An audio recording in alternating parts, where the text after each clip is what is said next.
కళాకారులందరూ కూడా లైన్ గా రావాల్సిందిగా కోరుకుంటున్నాం. డప్పు కళా మండలి అందరూ కూడా లైన్ గా ఉండాలి. దయచేసి అందరు లైన్ గా ఉండాల్సిందిగా కోరుకుంటున్నాం.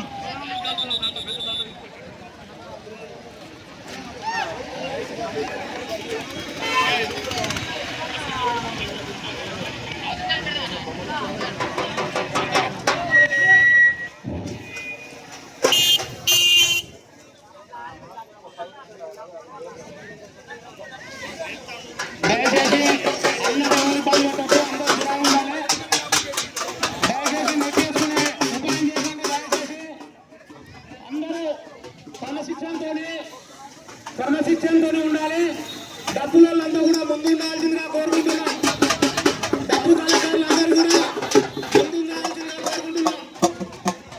జోహార్ బాబాసాహెబ్ అంబేద్కర్, జోహార్ బాబాసాహెబ్ అంబేద్కర్, జోహార్ బాబాసాహెబ్ అంబేద్కర్. వర్ధిల్లాలి కారశ్రీ మందాకృష్ణమాల గారి నాయకత్వం.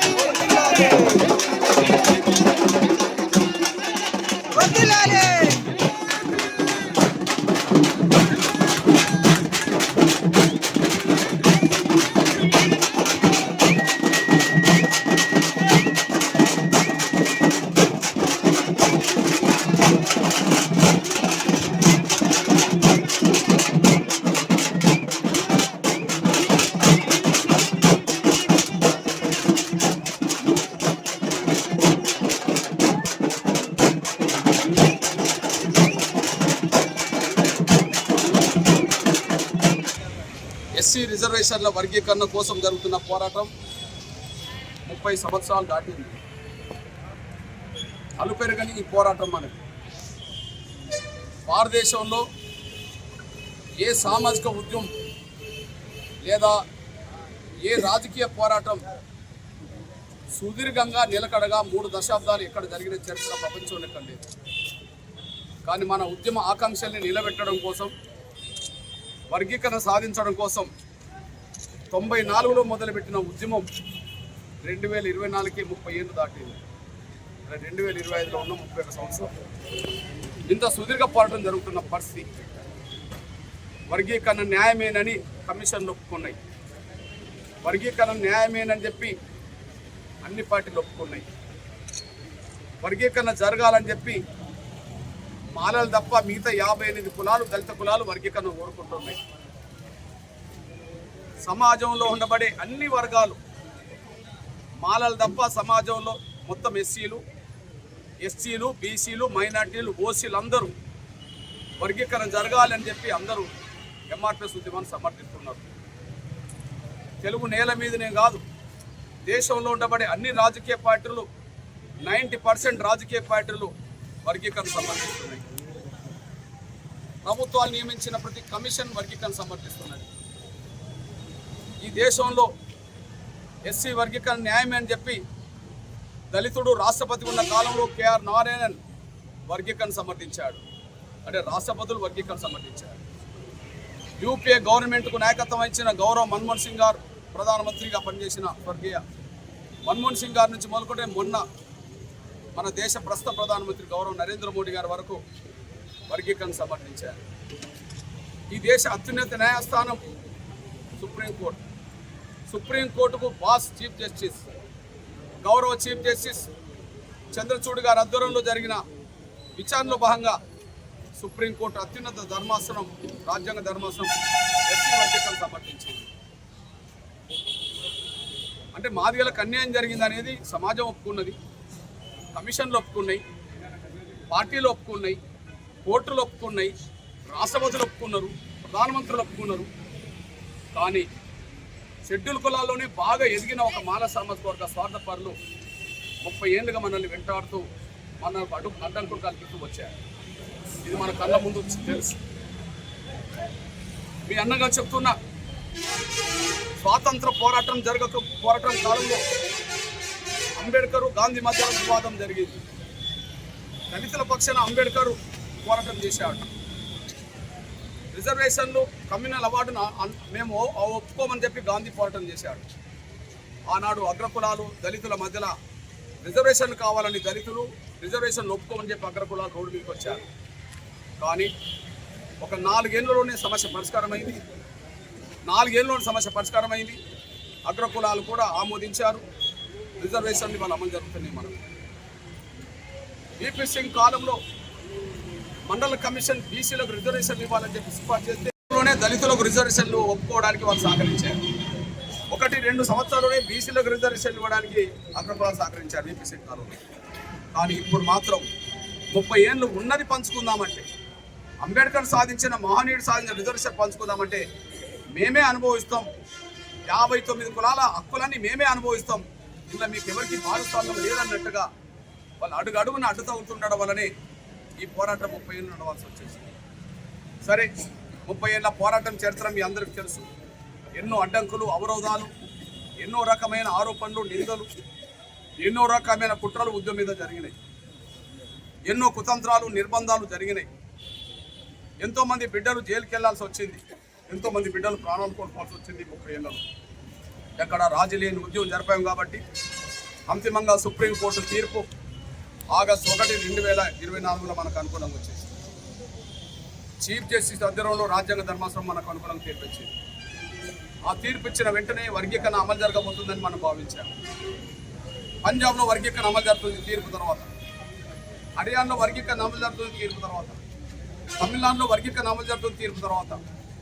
చంద్రబాబు నాయుడు గారు కూడా మొన్న ఈ మధ్యలో 4 రోజుల క్రితం ఒక మాదిగపల్లెకి వెళ్ళి ఒక పిల్లల దగ్గరికి వెళ్ళి పిల్లలతో మాట్లాడుతూ మీరు బాగా చదువుకోండి, వర్గీకరణ నేను త్వరలో చేయబోతున్నా అని చెప్పి వాళ్ళకు నమ్మకం కలిగించారు. తెలంగాణలో రేవంత్ రెడ్డి గారు సుప్రీంకోర్టు తీర్పు వచ్చిన క్షణంలోనే అసెంబ్లీలో స్పందించిన మొదటి ముఖ్యమంత్రి రేవంత్ రెడ్డి గారు. ఆగస్టు 1వ తారీఖు నాడు సుప్రీంకోర్టు తీర్పు వస్తే అదే క్షణంలో ఏ ముఖ్యమంత్రి ప్రకటించక ముందే నిండు శాసనసభలో రేవంత్ రెడ్డి గారు అసెంబ్లీలో ఎస్సీ వర్గీకరణ భారతదేశంలో అందరికంటే ముందు మేమే అమలు చేస్తామని ప్రకటించారు.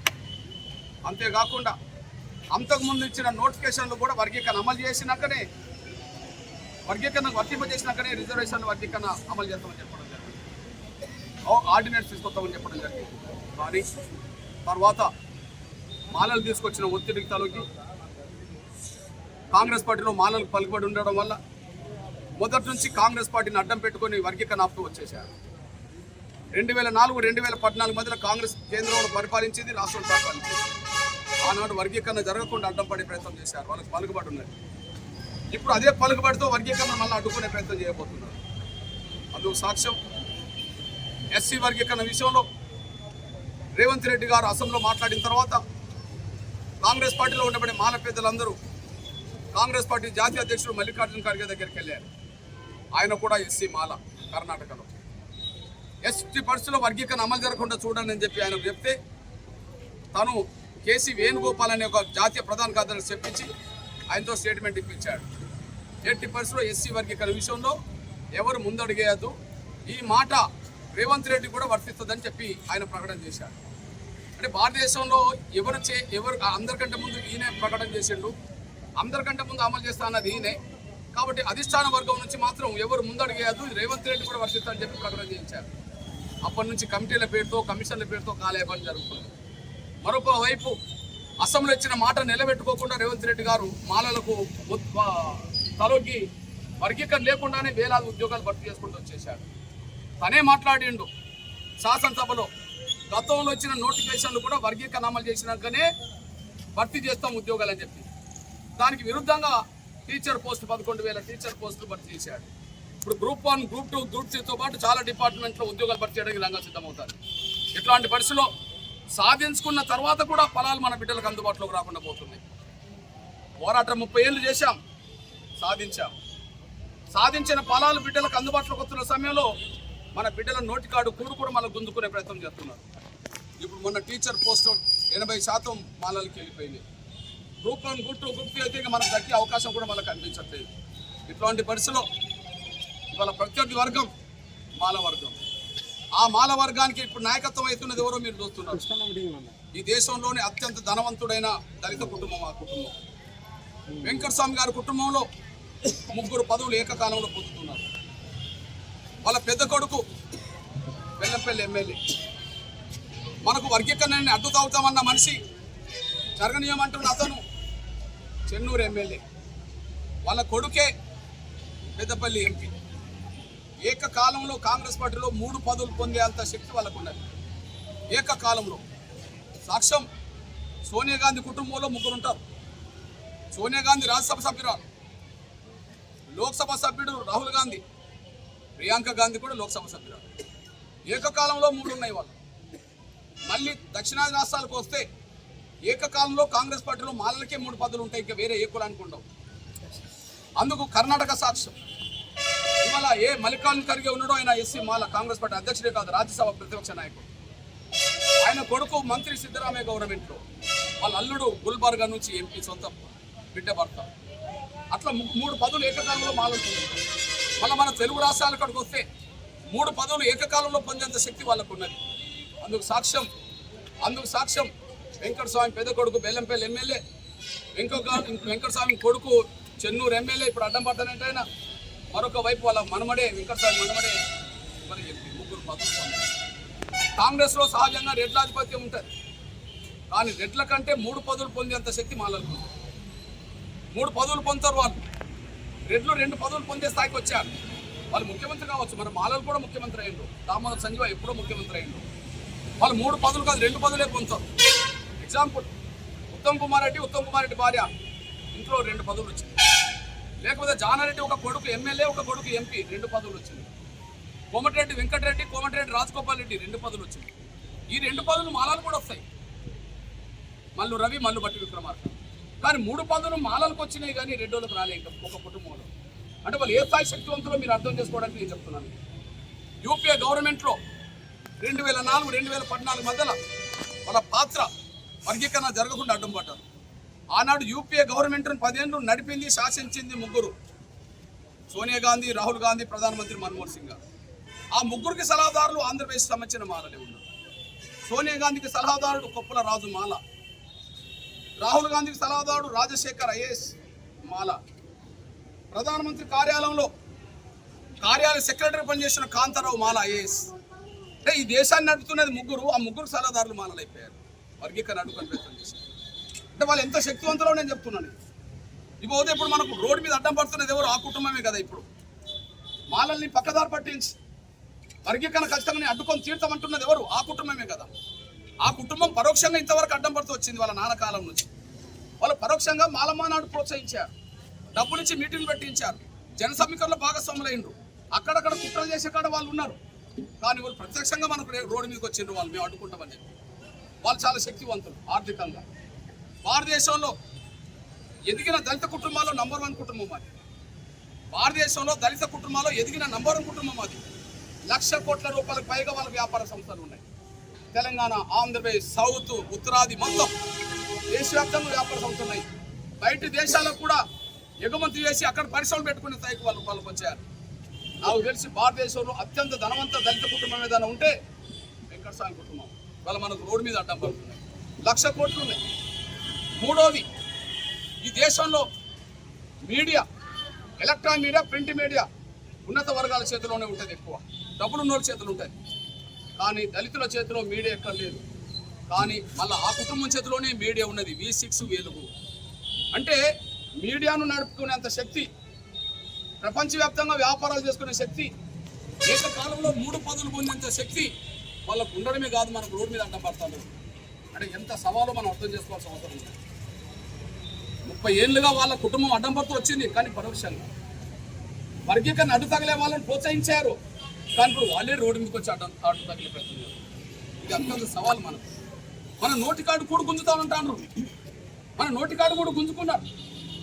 సుప్రీంకోర్టు తీర్పు వచ్చినాక కూడా వర్గీకరణ జరగకుండా అడ్డుపడుతున్నారంటే, సుప్రీంకోర్టు తీర్పు వచ్చినాక కూడా వర్గీకరణ ఇంకా జరగనీయకుండా అడ్డుపడుతున్నారంటే వాళ్ళు ఎంత శక్తివంతులు.